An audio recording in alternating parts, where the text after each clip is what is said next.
नमस्कार दोस्तों, मैं दिलीप कुमार।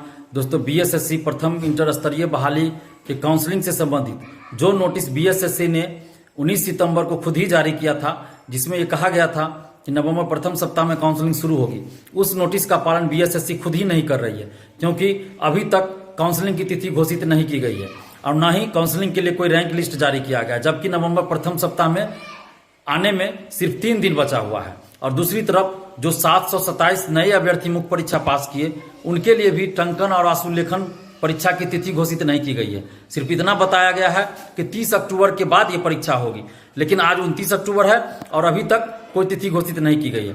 तो कहीं ना कहीं बीएसएससी इस बहाली को लटका के रखना चाहती है और सरकार का दबाव है, निश्चित रूप से नीतीश सरकार का दबाव है कि इस बहाली को रोक के रखा जा सके, लटका के रखा जाए। और यही वजह है कि बीएसएससी इस बहाली को जानबूझकर लेट लतीफी कर रही है और इस बहाली को लटका के रख रही है। इसलिए एक बार फिर से हम लोग को सड़क पर उतर कर आंदोलन करना पड़ेगा, क्योंकि जब जब बीएसएससी ने कोई कदम उठाया है तो वो सिर्फ और सिर्फ छात्र आंदोलन के बाद ही उठाया है। तो बीएसएससी प्रथम इंटर स्तरीय बहाली का काउंसलिंग शुरू हो, इसके लिए हम लोग को फिर से सड़क पर उतर के आंदोलन करना पड़ेगा। इसलिए आप लोग एकजुट होइए और एकजुट होकर अब हम लोग फिर से सड़क पर उतर के आंदोलन करेंगे और इस बार बदले हुए स्वरूप में आंदोलन करेंगे, यानी कि हम लोग अनशन भी करेंगे और बीएसएससी ऑफिस में आंदोलन भी होगा। तो हम लोग पटना जिला प्रशासन से अनुमति लेने का प्रयास कर रहे हैं और जैसे ही हम लोग को अनशन के लिए अनुमति मिल जाता है, हम लोग आंदोलन की तिथि की घोषणा कर देंगे कि किस डेट से हम लोग आंदोलन करेंगे, किस डेट से अनशन पे बैठेंगे। तो अभी हम लोग पटना जिला प्रशासन से अनुमति ले रहे हैं और पटना जिला प्रशासन जिस डेट से और जिस जगह के लिए परमिशन देगी, हम लोग वहीं पे आंदोलन करेंगे, उसी जगह पे आंदोलन करेंगे और उसी डेट से अनशन पे बैठेंगे।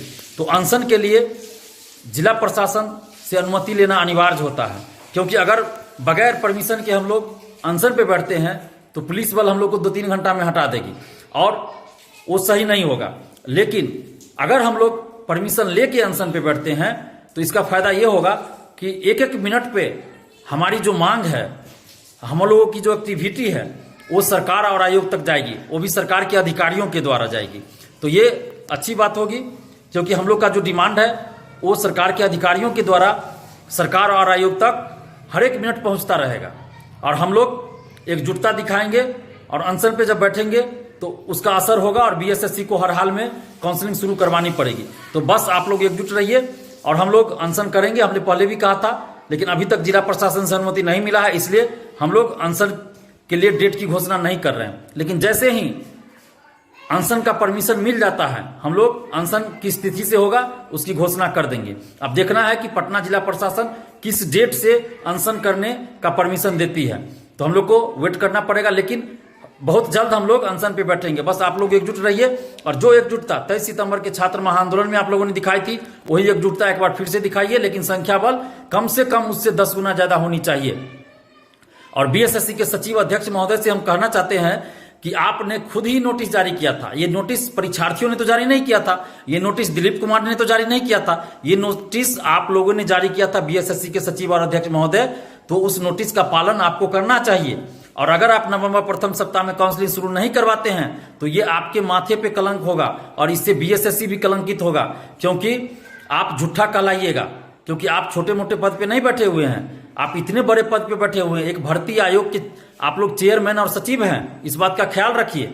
और अगर आप नवंबर प्रथम सप्ताह में काउंसलिंग शुरू नहीं करवाते हैं तो ये आपकी लापरवाही होगी, आपका निकम्मापन होगा, आप अपने निकम्मेपन की वजह से नहीं करवा पाएगा। तो इसलिए आप लापरवाही छोड़िए, नवंबर प्रथम सप्ताह में हर हाल में काउंसलिंग शुरू करवाइए। और अगर आपने ऐसा नहीं किया तो फिर आप सोचिए कि आप जब घर जाइएगा तो आप अपने बीवी बच्चों से नजर कैसे मिला पाइएगा और आपके बीवी बच्चे क्या सोचेंगे कि कितना बड़ा झूठा है आप, कि नोटिस जारी करते हैं और उस नोटिस का पालन नहीं करते हैं और बार बार झूठ पे झूठ बोल के परीक्षार्थियों को गुमराह करते हैं। तो कम से कम आप परीक्षार्थियों का ख्याल नहीं रख रहे हैं तो अपने रिश्तेदारों को, अपने बीवी बच्चों का तो ख्याल रखिए कि वो लोग आपके बारे में कितना गलत सोचेंगे, कितना हीन भावनाओं आपके प्रति उनके मन में आएगा कि आप कितना बड़ा झूठा है।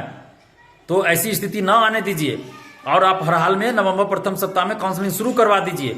अन्यथा अब बिहार के छात्र रुकने वाले नहीं है। अब बिहार के छात्र इतने आक्रोशित है कि इनके आक्रोश को रोक पाना मेरे बस की भी बात नहीं है, किसी के बस की बात नहीं है। क्योंकि मेरे पास रोज फोन आता है, तो मुझे पता है कि बिहार के छात्र छात्राएं कितने आक्रोशित हैं। और अब ये किसी के रोकने से नहीं रुकेंगे और कुछ भी करने के लिए तैयार है, मर मिटने को तैयार है, मरने मारने को तैयार है। तो अब इनके आक्रोश को झेल पाना किसी के बस की बात नहीं। इसीलिए ऐसी नौबत आने मत दीजिए कि परीक्षार्थी आवेश में आके कुछ कर बैठे।